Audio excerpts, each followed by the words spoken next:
De las 10 de la mañana ya está con nosotros en nuestra mesa de trabajo la señora Elisa Fernández, a quien le digo buen día por la mañana. ¿Cómo le va? ¡Feliz Navidad! ¿Cómo estás? Feliz Navidad para vos, para los oyentes, para Francisco, para Anto, que nos están acompañando acá en la radio, para todos en general, Para todos. ¿no es cierto?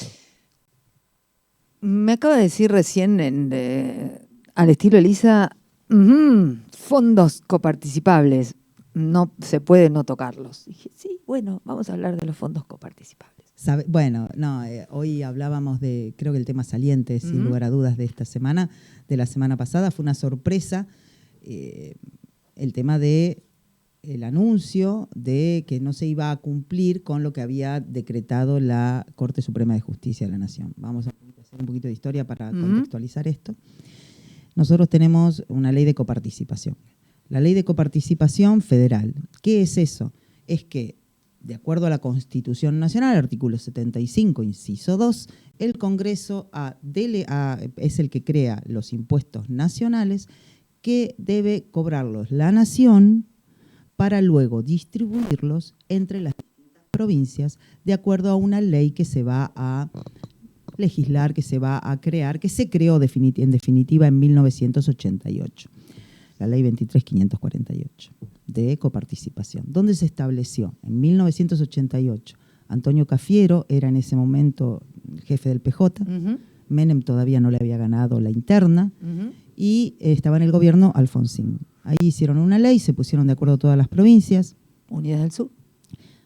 Pero las provincias unidas del sur que estaban en ese momento, es decir, todas las provincias que conocemos ahora, menos Tierra del Fuego, que todavía no era provincia, era territorio nacional, y Capital Federal, que tampoco era provincia, era una intendencia y dependía de otro sistema.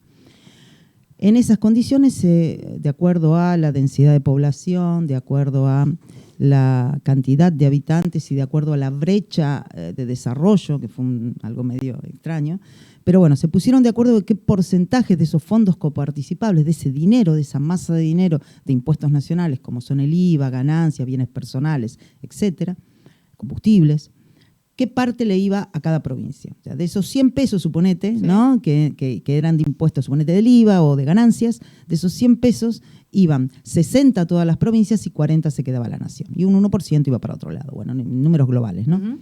De esos 60 pesos había que dividirlo entre las 24 provincias que había en ese momento. Okay.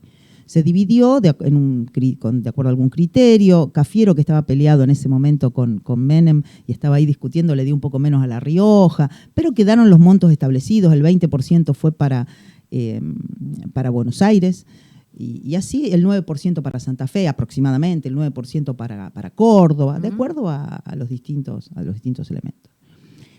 Esto hizo que esa distribución de dinero fuera parte muy importante dentro de las gobernaciones. De hecho, en algunas gobernaciones, como por ejemplo Formosa, Santiago del Estero, Catamarca, el 80% de los ingresos que tiene la provincia son de este fondo de coparticipación. Imagínate la importancia que tiene esta coparticipación para esas provincias, ¿cierto?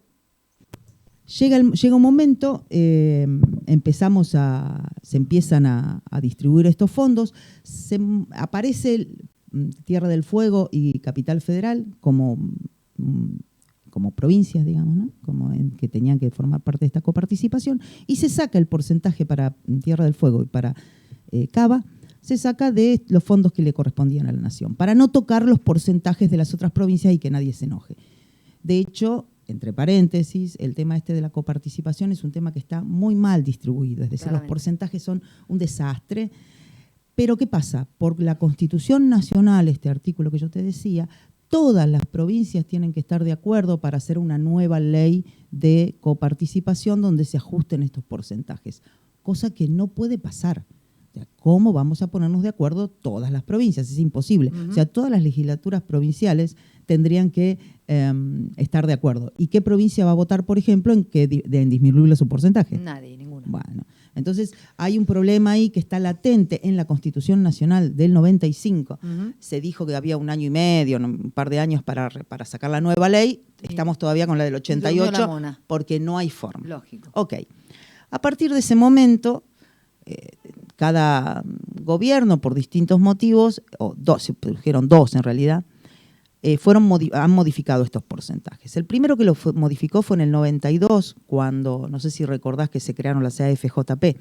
Entonces, cuando se crearon las AFJP, las jubilaciones dejaron de tener financiación. Entonces, ¿qué dijo el presidente de ese momento? Vamos a sacarle una parte de la financiación, de la coparticipación, le sacamos el 15%, ¿sí?, a las provincias, y con eso financiamos el ANSES. Y le puedo seguir pagando a los jubilados. Eso dijo Menem. Que estaba coherente, era coherente porque ¿de dónde iba a sacar sino el dinero para pagarle? Perfecto, se quedó con ese 15% de las provincias de coparticipación. Ahora, fue pasando el tiempo, llegamos al 2008. En el 2008, ¿qué sucedió? Vuelta para atrás con el tema de las FJP, como pasa cada tanto en Argentina, Nos en el gusta. ¿viste? Nos gusta ir para para atrás, para adelante. Bueno, ¿qué la hicimos? vida misma. Estaticemos las AFJP. Antes las privatizamos, ahora las estatizamos. Ok. El dinero que nos lleva todo esto. 2008. Bueno, ahí Néstor le dice, bueno, sí, está bien, me la quedo yo, que está, papá, aparece Cristina, bla, bla, bla. Bueno. Las provincias le dicen, bueno, ya que estatizaste ese 15% que vos me habías restado de mis ingresos, devolvémelo. Devolveme el 15. Bueno, nunca o sea, ¿qué dijo el gobierno en ese momento? Minga, no te los devuelvo nada, no te los devuelvo, no te los devuelvo. ¿Qué hicieron las provincias? O sea, en ese momento estaban, no recuerdo si estaba Néstor o estaba Cristina, uno de los dos estaba. Creo que las presentaciones fueron en distintos momentos. La estatización de los fondos fue en el gobierno de Cristina. Fue en el 2008. Bueno, las provincias empiezan a decir, che, dame ese 15%, no te lo doy. Entonces voy a la Corte Suprema. Lo mismo que hizo Larreta, lo mismo hicieron las provincias. Como Santa Fe, yo recuerdo muy bien porque se quejaba mucho el gobernador de Santa Fe en ese momento. Claro. Córdoba y San Luis. Y dijeron, devuélveme ese dinero. Hicieron la presentación en la Corte Suprema de Justicia y esa presentación durmió. El presidente de la Corte en ese momento era Lorenzetti, durmió hasta el 12, 13, no me acuerdo exactamente la fecha, pero fue diciembre del 2015. Es decir, en el momento en que ganó Macri, salió la sentencia y le dijo, pagá estos, acuérdate, del 92 al 2019. Eran un montón de años del 15% de todas las provincias, porque habían presentado 3, pero era equivalente para todas. Eran 15.000 millones de dólares. Claro, o sea, un paquete de plata. En ese momento, ¿qué hizo Macri? Tragó saliva, ¿sí? Y dijo, bueno, convengamos que 15.000 millones de dólares no te lo puedo pagar hoy porque no estaría teniendo dinero. Para pagártelo vamos a establecer un pago en cuotas.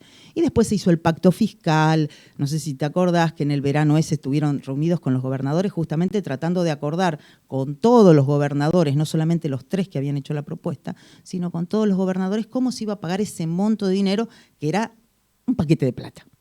¿Okay? Y seguimos, después siguió el gobierno de Macri. Nadie le dio mucha bolilla a esto porque realmente el tipo dijo, bueno, tengo que pagar. ¿Qué pasa ahora? Sabemos que en el año 2020, creo que recordamos, ¿no? De manera unilateral, el gobierno nacional, Alberto Fernández, le retira un porcentaje de los fondos coparticipables, más de la mitad, de Cava. Se los retira y se los retiene. ¿Qué hace el intendente? Va y presenta en la Corte Suprema de Justicia de la Nación. ¿Cuándo sale? El otro día, salió la semana pasada, sale lo mismo que había salido con respecto con lo otro. O sea que la Nación no puede arbitrariamente disponer de esos fondos, porque se supone que somos un sistema federal donde tenemos que respetar a los distintos integrantes de esta federación, que es Argentina. Hacen la presentación y, bueno, ahora aparentemente, el viernes estuvieron diciendo directamente que no se lo iban a pagar, que iban a desconocer la orden de la Corte Suprema de Justicia de la Nación. De hecho, una característica muy importante de estos fondos coparticipables es que se liquidan todos los días. O sea, lo que no es poco para una administración. O sea, a vos todos los días te entra el dinero en una cuenta del Banco Nación. Entonces, ¿por qué es tan rápido esto? Porque se dieron cuenta que el viernes en realidad era el jueves, que el jueves no lo depositaron, que el viernes no lo depositaron. Entonces, automáticamente ya te salta que ni siquiera habían abierto la cuenta. ¿Qué pasa? Esto es un desacato. O sea, no podés desacatar, pero es desacato legalmente la figura. Sí. No podés desacatar la orden que te da la Corte Suprema. Entonces, hay un tirón ahí entre Guado de Pedro, que está en el Ministerio del Interior, y Massa, que está en el Ministerio de Economía. Y Batakis, que entra nuevamente en juego, el que está en el Banco Nación. ¿Por qué? Porque la cuenta se tiene que abrir en el Banco Nación. Entonces vos tenés que Massa dice, no, yo no te mandé la plata porque en realidad no está abierta la cuenta. El Banco Nación, entonces va al Banco Nación. Y el Banco Nación dice, Batakis, ¿no? Sí. No, yo no abrí la cuenta porque el ministro del Interior me lo dijo, Guado de Pedro. Y Guado de Pedro, yo estaba atendiéndola, esperando la selección a las 2 de la mañana. No, eso no lo dijo. ¿Qué dijo? Yo no tengo nada que ver con esto. Que la cuenta corto fierro. Todos. Entonces se están lavando las manos todos. Entonces, todo lo que había sucedido el jueves y viernes, que se habían reunido los gobernadores con el presidente para decir no pagamos nada, no acatamos la orden, se dieron cuenta 2 días después que no podían hacer eso. Entonces ahora lo que están como diciendo, ¿viste? Recalculando, sí. ¿Cómo te hace el GPS? Recalculando. Y recalcularme rápido, porque me pierdo. Bueno, el recalculando es, voy a pagarlo más adelante. Y están en eso, no saben si lo van a pagar lo más probable están haciendo una presentación en este momento donde lo más probable es que lo paguen, o sea, digan que lo van a pagar, o sea, lo pateen un poquitito para más adelante. Están viendo si pueden patearlo 1 día, 2 días, 3 días. Están especulando con el tema de que la Corte Suprema se fueron 2 de vacaciones. Entonces están especulando con eso. Barata la especulación. Sí. O sea, ¿viste? Es tratar de ganar un mes, ¿no? O sea, me parece bien, si esta noticia era del viernes, el viernes era muy grave, porque no puede el Poder Ejecutivo, no estamos hablando de una cosa menor, estamos hablando de la coparticipación, que es la fuente de ingresos. Estamos hablando de la división de poderes. Estamos hablando de que... Estamos hablando de muchas cosas, estamos hablando de un dinero que hace falta y estamos hablando de un esquema político republicano. Estamos hablando de eso, porque ¿sabés de cuánta plata estamos hablando en plata? De 500 millones de dólares, es lo que le debo. O sea, en el año 2015 estábamos hablando de 15.000 millones de dólares, de todo el monto que se había acumulado desde el 92 hasta el 2019. Ahora estamos hablando de 500 millones de dólares, no es plata. Entonces lo que realmente se está peleando no es plata, es un tema de poderes, es decir, quiero desacreditar al Poder Judicial, ¿para qué? ¿Para qué lo querés desacreditar el Poder Judicial?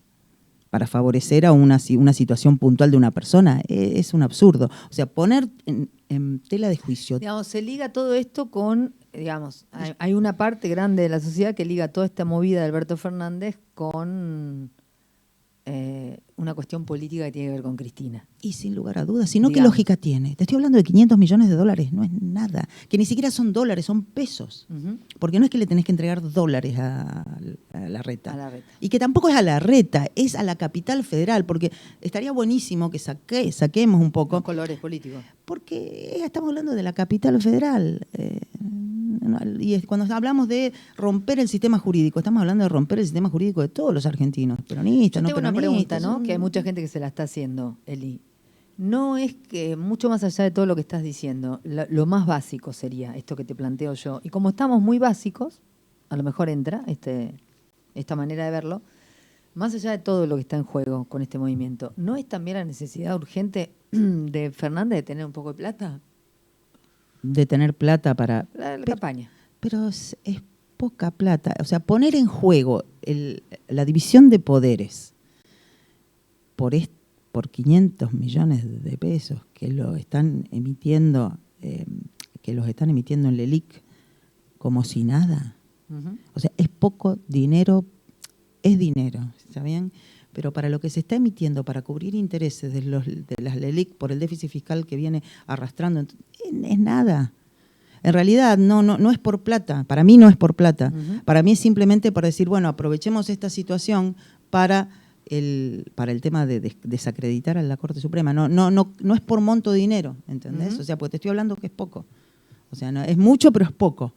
No es significativo. En intereses pagas mucho más. En intereses del ELIC pagas mucho más que esto que la coparticipación. ¿Sabías que el viernes iba a venir el intendente de Capital? Larreta. Rodríguez Larreta Chacabuco. Y por lo que pasó no vino. Ah, no. Sí. Sí, tenés razón, sí lo había leído. Sí, venía a hacer campaña y bueno, nada, se tuvo que quedar en Capital. No, porque esto tiene a todos centralidad. Los medios, que bueno, razones de público conocimiento, y hablaban de esto que no deja de ser como un juego berreta de todas las fuerzas políticas, digo, esto de que está en juego la república y de que está en juego la democracia. Me parece que nos tenemos que alejar un poco de, no, pero vos sabés que estos enunciados. No, pero yo creo que hay una... A ver, ¿vos le hacés caso a la Corte Suprema o no le hacés caso a la Corte Suprema? O somos una monarquía o somos una república. Yo en eso estoy de acuerdo en que... es más, insisto, en el 2015, 15.000 millones de dólares le dijeron de golpe, tenés que pagarlo a Macri, ¿entendés? Y no se fue de ahí. Pues no te podés ir de la Corte Suprema. Porque si no, ¿qué hacemos? Pasemos los semáforos en rojo. O sea, sí. O sea, entiendo. pasemos, o sea, hubo muertos para defender la división de poderes, ¿entendés? Sí, o sea, claro. no queremos volver, que no queremos volver cosas. más a eso. Entonces nosotros lo único que tenemos, que no es poco, es mucho. Tuvimos 50 años de aprendizaje, de 1930 hasta 1983.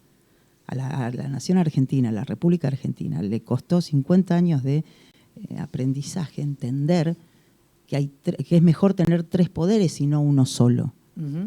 Yo viví con un solo poder, que era el poder ejecutivo. Lo viví mi adolescencia con eso, te agradezco. Te lo agradezco. No volvamos, pero no. Entonces tenemos 3 poderes. Me gusta, no me gusta. No me gusta. ¿Te gusta que te salga un fallo? Vos asumís el 10 de diciembre. Te sale un fallo el 15 de diciembre que te obliga a pagar 10 veces más de lo que tenés en la reserva. ¿Te gusta? No te gusta. ¿Qué haces? Te la bancás. ¿Por qué? Porque para eso respetamos para eso creamos un sistema. O sea, yo creo firmemente en el sistema dividido en 3 poderes, aunque sepa que esos 3 poderes, claro, aunque sepa que hay un tema político. Porque ¿por qué no salió durante el gobierno de Cristina Kirchner este fallo que te estoy diciendo? Porque el presidente era Lorenzetti. ¿Entendés? ¿Y por qué sale ahora este fallo rápido? ¿Por qué sale este fallo rápido? Porque le están tirando mucha porquería a la Corte, entonces la Corte dice, bueno, ahora te voy a tirar este fallo rápido, así lo tenés que pagar vos y no se lo tiro al otro. Ya sabemos que no es ideal, ¿no es cierto? Que los distintos poderes están formados por personas.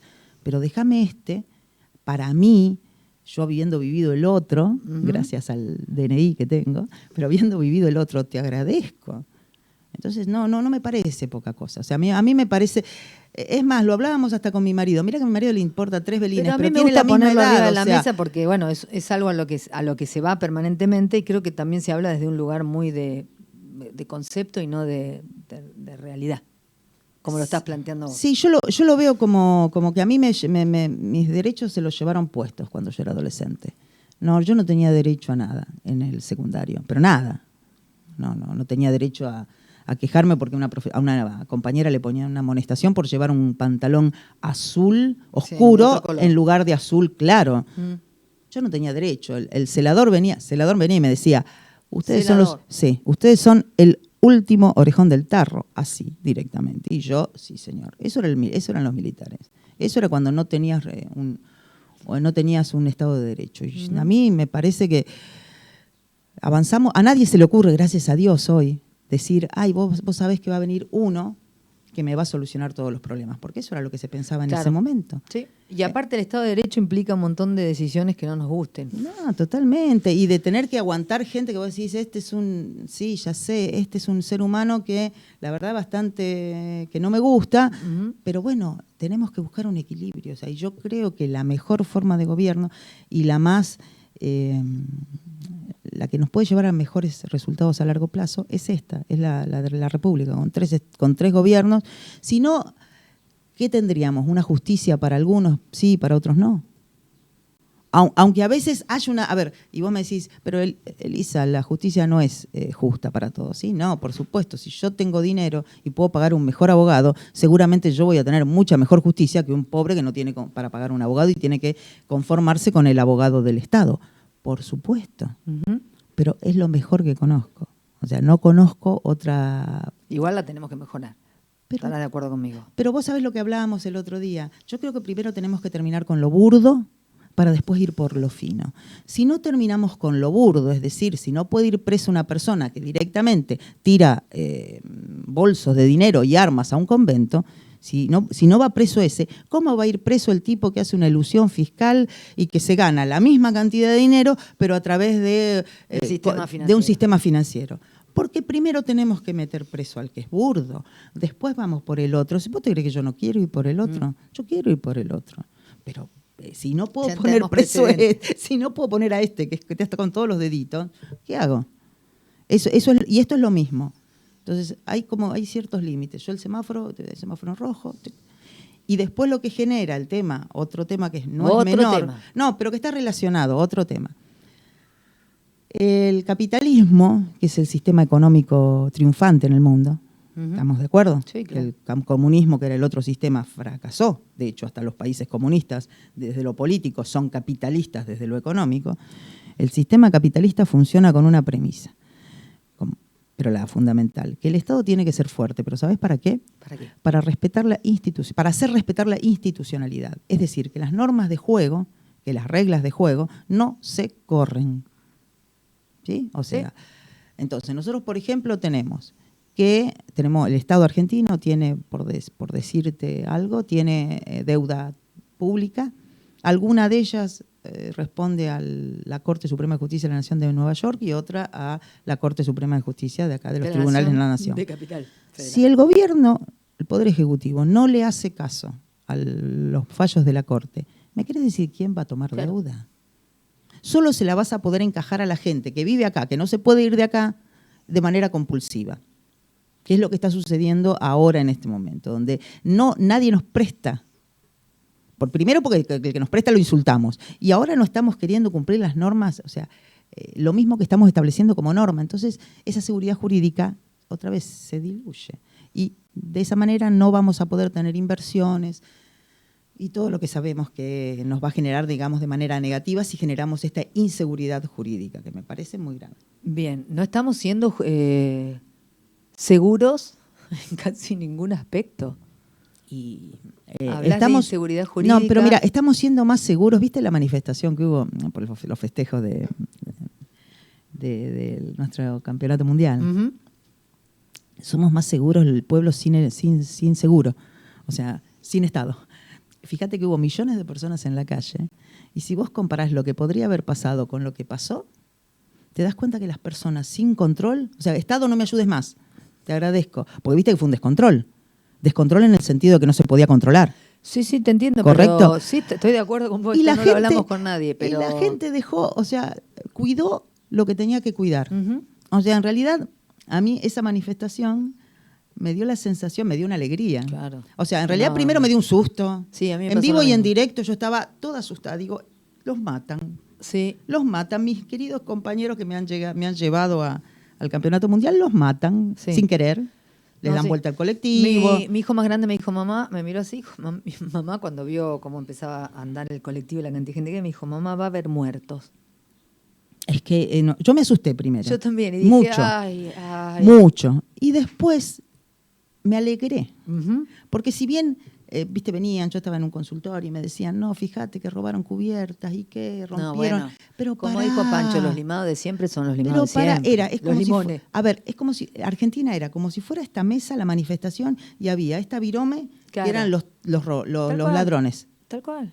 Es una analogía de Argentina. Totalmente. Yo creo que somos esta mesa, y tenemos un grupito así, que son unos delincuentes. Bueno, ¿sabes lo que tenemos que hacer? Este grupito tiene que ir preso. Y entonces nosotros vamos a vivir mejor. Uh-huh. Aunque sea quizás muy optimista, pero yo creo que se vio en la calle.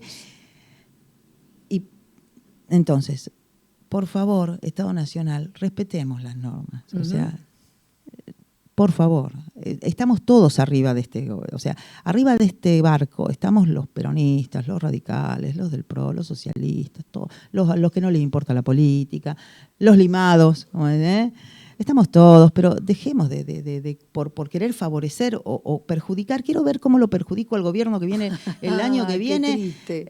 A ver, lo voy a perjudicar, entonces les voy a dejar una bomba, ¿para qué? Para que yo gane dentro de 4 años. Basta. Sí, es hora. Basta. O sea, basta. No entendieron nada entonces del campeonato mundial. No entendieron nada. Ay, y ya que está, vamos a donde tenemos que ir con esto, porque mira, ya donde terminamos. Pero, ¿dónde terminamos? Y acá, ¿cuándo la gente se siente representada? En este caso, bueno, con los jugadores sin lugar a dudas. Pero, se sintió representada por una perseverancia, por que una vez ya nos dejara de representar tipo como Maradona y nos representara un tipo como Messi. Hay también algo ahí. Fue una suma de cosas. Sí, claro. Y esta necesidad de decir, yo me quiero reflejar ahí, yo me quiero eso, quiero algo que no, ni me entere de qué partido es cada uno de los que está ahí, que no me importe si es de River, de Central, de Defensa y Justicia, de Boca o de lo que fuere. Entonces, vamos todos con el mismo objetivo. Bueno, pero para eso tenés que tener dos líderes positivos en este caso, como fueron Messi y Scaloni, con perfil bajo, profesionales. Profesionales. Haber ganado. Yo no sé si... O haber llegado a la final. Eso sí, porque yo creo que ya estaba. Sí, ya me estaba. parece que ya estaba. O sea, nosotros queríamos mucho eso.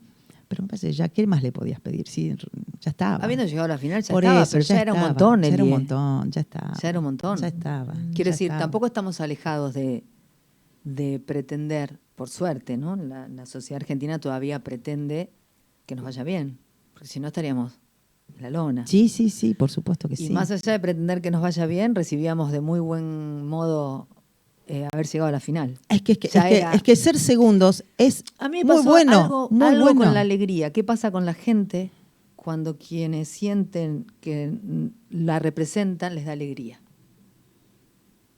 ¿Cuánto hace que nosotros no sentimos alegría por lo que nos dan nuestros representantes? Alfonsín. Yo creo que si ¿Entendés? vos me preguntás a mí, Alfonsín del 83 después de haber ganado. Más allá de que después los últimos 2 años económicamente fueron un desastre. Pero esa alegría yo la tuve cuando volvió la democracia. Cuando volvió la democracia. Que se puede cuando volvió la democracia. Vivir mejor. Esto que nos hace muchísimos años que los argentinos no tenemos. Y que estamos un poco viviendo, como dice Eli, esto de, sabemos que tenemos representantes que están viendo de qué manera dejan un muerto en el gobierno que le sigue para que el próximo a caballito sea. ¿Sabes otro momento que tuve mucha alegría por los que nos representan, nuestros gobernantes? Cuando fue la Semana Santa de Alfonsín. Sí. ¿Te acordás que, era un golpe militar? Y en épocas que estabas ahí nomás de los golpes militares, no sabíamos que ya se había terminado el tema de los golpes militares, claro. ¿entendés? Lo estábamos viviendo. Claro, Entonces, no sabíamos cómo iba a responder. No sabíamos cómo los íbamos militares. Exacto. Entonces toda la gente salió en masa, sin partidos políticos, de la CGT, de todos lados, del PJ, del cualquiera, todos, radicales, sin partidos políticos. Y en el balcón no solamente estuvo Alfonsín, sino también estaba Luder. Estaba Cafiero, ¿entendés? O sea, estaba la oposición porque decían, no, basta. Ese momento me llenó de orgullo a mí. ¿Cómo no voy a entender si yo tendría 12, 13 años y me acuerdo sentir miedo? Sí. Y no había vivido en la dictadura. Yo había nacido en el 74. Sí, vos no la vivías. Y había escuchado. Sí. No la había vivido. No. Y tenía miedo. Sí. Y lo bien que hacía. Sentía miedo. Y lo bien que hacía. De que otra vez tuviéramos a los militares. Que muchos años después dije, ¿por qué sentía miedo yo? Porque es lo que me habían transmitido mis padres frente a la posibilidad de que vuelvan los militares, ¿no? O sea, en esa casa había miedo de que los militares vuelvan al gobierno. Entonces yo estaba entendiendo de muy chiquita algo muy valioso que tenía que ver justamente con la democracia, ¿no? Sí, yo creo que el último gobierno, y aparte lo recuerdo, el último gobierno que nos dio alegría fue la conquista de la democracia de parte de Alfonsín y la defensa de la democracia. Exacto. Como indica la peli que vi hace poquito, en Argentina 1985, esto que estás contando vos, cuando quisieron los militares otra vez hacer un movimiento y otra vez salió Alfonsín a decir no. Y hubo que negociar, porque Alfonsín tuvo que negociar. ¿Y sí? Porque no tenía otra alternativa, porque estaba lleno de... porque hoy se dice muy fácil, habría que haber metido a todos los torturadores presos. Yo trabajaba con un torturador. ¿Me entendés? En esa época, yo me enteré ahí, yo no sabía que era un torturador en ese momento. Yo trabajaba con un torturador, con un tipo que había sido torturador. Yo no lo sabía, obviamente. Yo era una jovencita, me enteré que fue el 87. Tenía 20 años. El flaco me dice, yo si salgo de acá, y un día me escribían, salgo de acá, si estos me vienen a buscar, yo primero me lo llevo puesto. Y me con contó. Las patas para adelante. Pero no era chiste, era verdad. Era verdad. Y había un montón de esos. Sí, eso te iba a decir. O sea, había un montón de esos, ¿no? No era uno, eran un montón. Entonces, ¿qué hubo que negociar? Bien, pero ahora no sé tu sensación, la mía es que esto se juega desde el punto de vista económico, no desde el punto de vista militar. No, claro, ¿no? por supuesto, sí, por supuesto. Pero también se juega desde decir, tengamos un poco de sentido común, o sea, que los gobernadores dentro del mismo, yo creo que dentro del mismo Partido Justicialista tiene que primar el sentido común, es decir, no podemos ir para atrás, tenemos que tratar de ir hacia adelante y construir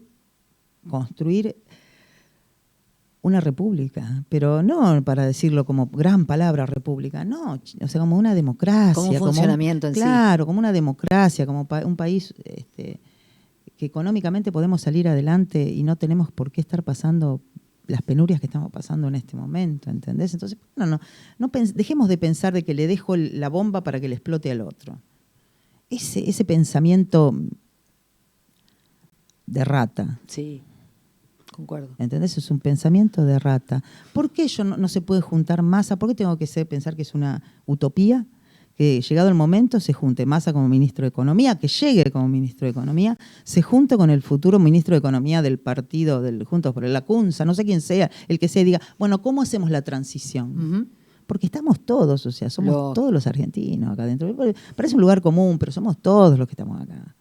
¿Entendés? O sea, y acá sí creo que hay una parte que son detonadores, ¿viste? Que les gusta romper y hay otra parte que no. O sea, yo creo que la mayoría que ha vivido sabe perfectamente que si este gobierno no fuera...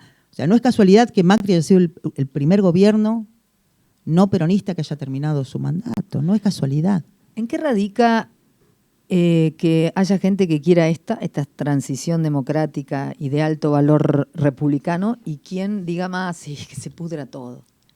No lo sé. Que demuestre qué es lo que hay. No lo sé. No, o sea, no... Antes de darle las cosas al gobierno que viene... Sí, rompamos que es todo. de otro coso y que tiene otra idea de país. Es que simplemente es las ganas de llegar al poder por el poder mismo. No tengo explicación. Realmente no puedo explicarte por qué una persona, por ejemplo, o por qué cuando... Te voy a dar otro ejemplo, no te lo puedo explicar.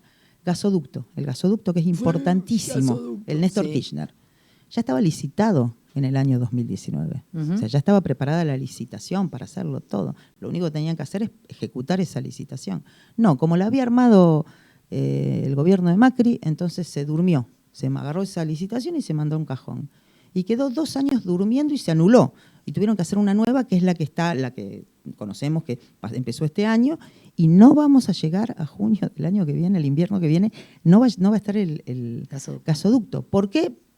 Porque por esto. Por la burocracia barata. No, pero no es burocracia. Es decir, no quiero hacer esto... Que figure en los anales de la historia como una iniciativa, por decirlo así. Pero ¿quién se iba a acordar de eso? ¿Me entendés? Pero sin embargo, vamos a estar el año que viene sin dólares y todo. Este año tuvimos que gastar dólares que no teníamos en el tema del gasoducto, por no tener gas, por tener que comprar energía. Nosotros podríamos estar exportando energía, ¿entendés? Sí, entiendo. Y en esta cajita de las reservas tendríamos más dólares. Entiendo lo que es adelantarse a ciertas cuestiones. Entonces, ¿viste por qué? ¿Por qué querer dinamitar todo lo que hizo el otro? Y seguirle diciendo, porque eso es un absurdo, si yo te digo todo el tiempo que vos sos una porquería, que vos estás traicionando a la patria, y viste, es muy difícil encontrar del otro lado, ¿cuántas veces vas a poner la cara? Para que te peguen, ¿entendés? O sea, ¿cuántas veces? Sí. Igual del otro lado muy buenitos no son. No, pero... Vamos a poner las cosas en su lugar porque si no... Yo te pongo las cosas en su lugar, pero te voy a hacer una diferencia. No nos cuida mucho como país tampoco, ¿no? Pero yo te voy a hacer una diferencia. Sí. Perdió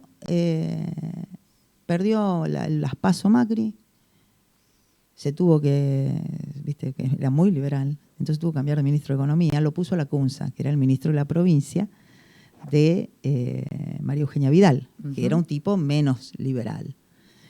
Entonces, ¿qué hizo la Cunza? Se juntó ya ganaba Alberto Fernández, ¿no? Se juntó con la gente de Alberto Fernández y le dijo, ¿qué querés que hagamos? ¿Cómo hacemos la transición? Poneme el cepo, porque yo no voy a seguir con el dólar libre y vos te vas a quedar sin reservas. Bueno, y entonces, ¿cuál es la diferencia? Ahí le pusieron el cepo, ¿para qué? Para que no siguieran saliendo dólares. Y le dejaron 15.000 millones de dólares en las reservas.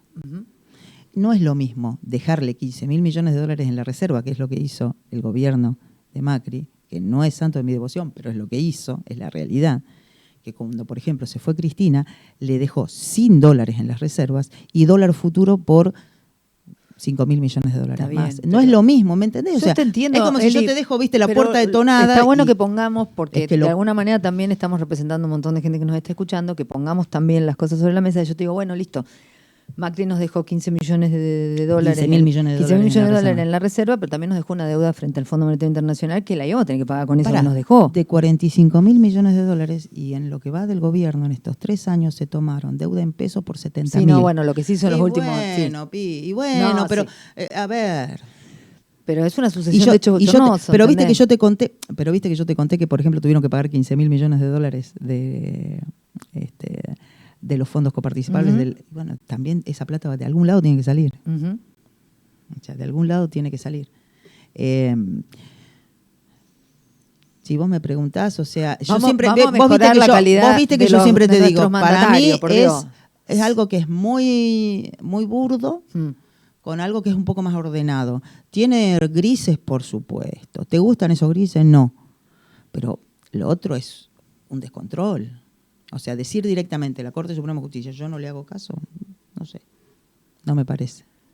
Quedó clarísimo. Señora, un placer escucharla. Igualmente. 10 minutos pasan de las 11 de la mañana, pasó Elisa Fernández en Kilómetro Cero.